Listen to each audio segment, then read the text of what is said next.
بسم اللہ الرحمن الرحیم۔ السلام علیکم دوستو، کیسے ہیں آپ؟ امید کرتے ہیں آپ خیریت سے ہوں گے۔ میرا نام محمد ثقلین ہے، آپ دیکھ رہے ہیں ہمارا یوٹیوب چینل MSO۔ آج ہم بات کریں گے تحیات کے بارے میں، تو شروع کرتے ہیں اپنی آج کی ویڈیو شروع کرنے سے پہلے ہمارے چینل کو سبسکرائب کریں، ویڈیو کو لائک اور شیئر ضرور کریں۔ چلتے ہیں اپنی ویڈیو کی طرف۔ کیا آپ تحیات کا پس منظر جانتے ہیں کہ ہم کیوں نماز میں پڑھتے ہیں؟ تحیات ایک بہت اہم دعا ہے جسے ہم اپنی روز کی نماز میں دہراتے ہیں۔ جب مجھے اس کی اہمیت معلوم ہوئی تو میرا دل پگھل گیا۔ در حقیقت تحیات اس مکالمے کا ایک حصہ ہے جو دوران معراج اللہ رب العزت اور اس کے محبوب صلی اللہ علیہ وآلہ وسلم کے مابین ہوا۔ جب حضرت محمد صلی اللہ تعالی علیہ وآلہ وسلم اللہ رب العزت سے ملے تو آپ صلی اللہ علیہ وآلہ وسلم نے السلام علیکم نہیں کہا۔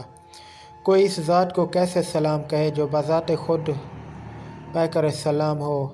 ہم اسے سلام نہیں کر سکتے کیونکہ ساری سلامتیوں کا خالق وہ خود ہے۔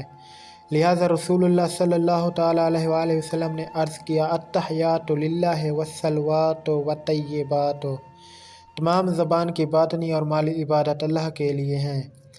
اللہ سبحانہ و تعالی نے ارشاد کیا، السلام علیک ایھا النبی ورحمۃ اللہ وبرکاتہ، اے اللہ کے نبی، آپ پر اللہ کا سلام اور برکتیں ہوں۔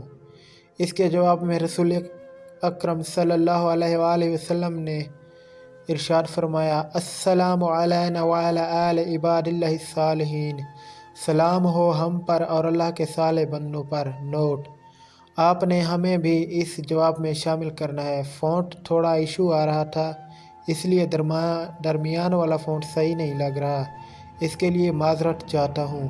اگر ہماری ویڈیو اچھی لگی ہو تو ہمارے چینل کو سبسکرائب کر دیں،